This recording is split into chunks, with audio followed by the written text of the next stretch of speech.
জায়গাটাই আওয়ামী লীগের পক্ষে চলে যাবে এবং এখানে শেখ হাসিনা তার কপাল খুলে যাবে এবং তার এই যে সে যে বাংলাদেশে টুস করে ঢুকে পড়বে, এই যে হুমকি তিনি বিভিন্ন সময় দিচ্ছেন, ওটাকে যদি আমরা হুমকি হিসাবে ধরি তাহলে ধরে নিতে পারেন যে এই যুদ্ধের ফলে যে পরিবেশ পরিস্থিতি তৈরি হচ্ছে, তিনি মোটামুটি বাংলাদেশে আসার জন্য ব্যাগ গোছানো শুরু করে দিয়েছেন।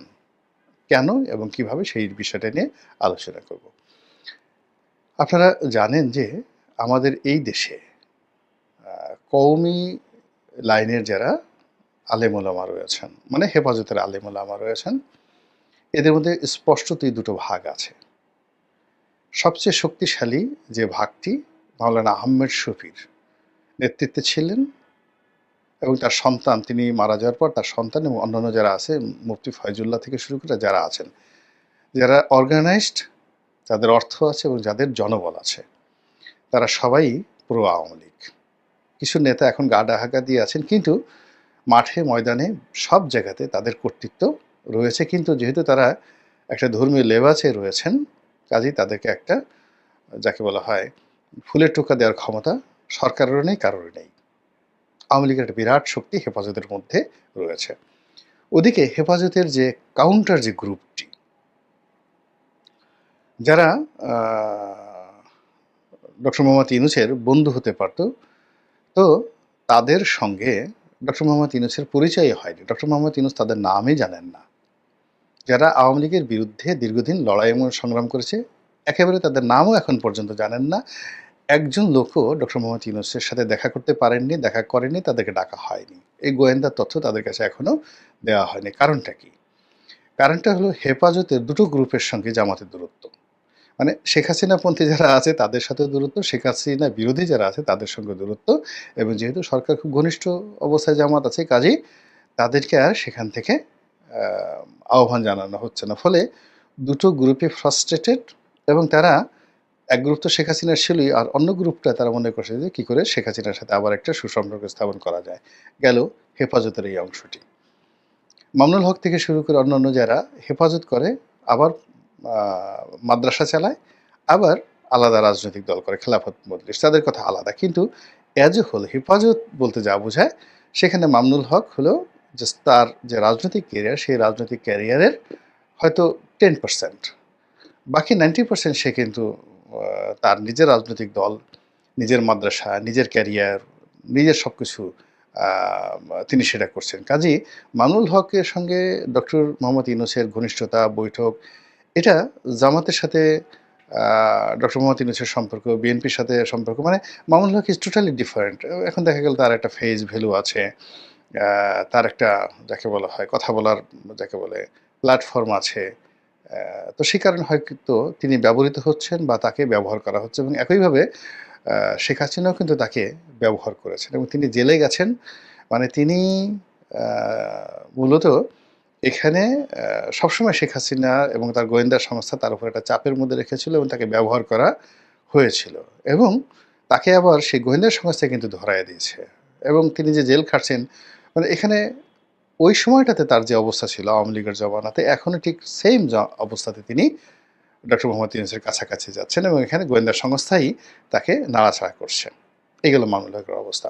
কিন্তু এখানে তিনি জামাতের সাথে তার কোনো সম্পর্ক হয়নি, বিএনপির সাথে তার কোনো সম্পর্ক হয়নি, এবং তিনি হেফাজতকেও তার এই ডক্টর মোহাম্মদ ইউনূসের সাথে তার যে সম্পর্ক, এই সম্পর্কের মধ্যে তিনি হেফাজতকে এখনও জড়াতে পারেননি, আনতে পারেননি। এটাই হলো ঘটনা। এর বাইরে যেটি রয়েছে তাবলিগ জামাত, হেফাজত গেল, তারপর হলো তাবলিগ জামাত। তাবলিগ জামাতের যে দিল্লি মার্কাজের যে পুরো দুটো অংশ, একটা হলো মাওলানা জুবায়ের, আর একটা মাওলানা সাদপন্থী জুবায়েরপন্থী। তো দিল্লিতে যারা রয়েছেন, সেই দিল্লিপন্থী যারা আছে, তারা 100%, দিল্লি মার্কাজের যারা রয়েছেন তারা 100% শেখ হাসিনাপন্থী, শেখ হাসিনার ভক্ত, এবং এদের সংখ্যা ধরেন 50-50। আপনি মানে বর্তমান সরকার, বিএনপি, তারা কেউ কিন্তু এদের একটা পশমের ধারে কাছে যেতে পারেনি। আবার অন্যদিকে যেটা বাংলাদেশের যে অংশটি রয়েছে, যে অংশের সঙ্গে হেফাজত, যে অংশের সঙ্গে মামুনুল হক বা অন্যান্য যারা আছেন বাংলাদেশপন্থী হেফাজত, মানে তাবলিগ, এই অংশটির সঙ্গেও সরকারের সঙ্গে বিএনপির সঙ্গে কোনো সম্পর্কটা নেই। ফলে তারা ইনঅ্যাক্টিভ অবস্থায় রয়েছে। এর কারণ হলো এই যে হেফাজতের এই অংশটি এবং একই সঙ্গে তাবলিগের এই অংশটি, এটির সঙ্গেও জামাতের দূরত্ব। কেন জামাত তাবলিগ জামাতটাকে মানে আকিদা, তাদের যে আকিদা, এটাকে একটা বাতিল ফেকরা মনে করে।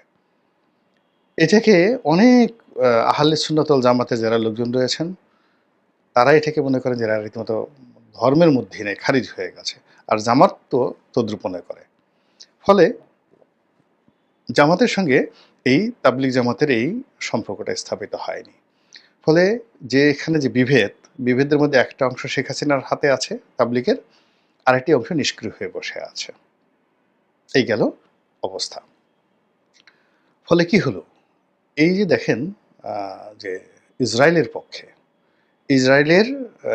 পক্ষে কেউ কথা বলছে না, কিন্তু বিপক্ষে বলছে না। এবং যারা বলছে না, মোরলেস তারা পক্ষে হোক বিপক্ষে হোক, তারা কিন্তু শেখ হাসিনার লোক। বিশেষ করে যারা সুন্নি ঘরানার আলেম ওলামা, তাদের 90%ই প্রো শেখ হাসিনা। তাহলে এখন সুন্নি ঘরানার মানে জামাত যদি ১০০ জন করে, আপনি ধরে নেন ২০০ জন সুন্নি ঘরানার আলেম ওলামা রয়েছে। ২০০ জন যদি সুন্নি ঘরানার আলেম ওলামা থাকে, তার 90% শেখ হাসিনাপন্থী, এই যত ওয়াজের ময়দানে রয়েছে। আবার ২০০ জন যদি সুন্নি ঘরানার থাকে, তাহলে প্রায় সম পর্যায়ের লোক রয়েছে হেফাজতে এবং সমপর্যায়ের লোক রয়েছে আপনার তাবলিগে, এবং এটার অর্ধেক শেখ হাসিনাপন্থী।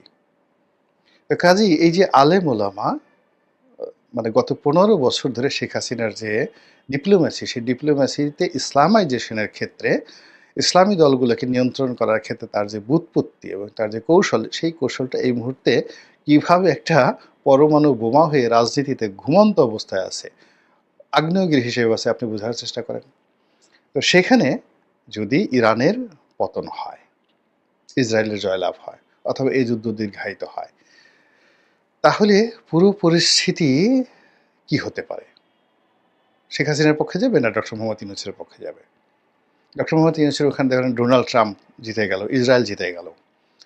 কিন্তু সেটা নিয়ে তো উল্লাস করার জন্য যারা নামবে বা যারা মাঠ দখল করতে নামবে, তারা তো শেখ হাসিনার লোক, তারা তো বিএনপির লোক নয়, জামাতের লোক নয়, কেউ কারোর লোক নয়। এরকম একটি অবস্থা। তো কাজেই এই যে ইরান এবং ইসরায়েল যে যুদ্ধ চলছে, এটা যদি প্রলম্বিত হয়, তবুও এটা আওয়ামী লীগের জন্য ভালো।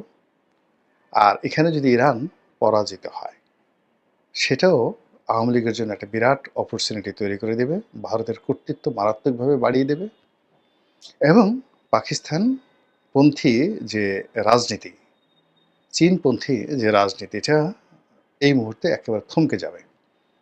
ইরানের পরাজয়ের সঙ্গে সঙ্গে বাংলাদেশে চীনের কর্তৃত্ব অনেক অনেক কমে যাবে, অনেক অনেক কমে যাবে। রাশিয়ার কর্তৃত্ব কমে যাবে। রাশিয়া, এমনকি রাশিয়া যদি ভেঙে যায়, মানে ইরান পরাজিত হওয়ার সঙ্গে সঙ্গে ইউক্রেন যুদ্ধে রাশিয়ার পরাজয় হবে, সঙ্গে সঙ্গে পরাজয় হবে। আবার যদি ইরান জিতে যায়, তাহলে ইউক্রেন যুদ্ধে পুরো ইউক্রেন সে দখল করে নিতে পারবে। মানে এই যে একটা সমীকরণ, সেই সমীকরণকে কেন্দ্র করে মোসাদ এবং তাদের যারা এজেন্ট রয়েছে, তাদের সঙ্গে আওয়ামী লীগের ভালো সম্পর্ক। আবার বলি, মোসাদ এবং আর আওয়ামী লীগের যারা নেতৃত্ব রয়েছে, তাদের মধ্যে কোনো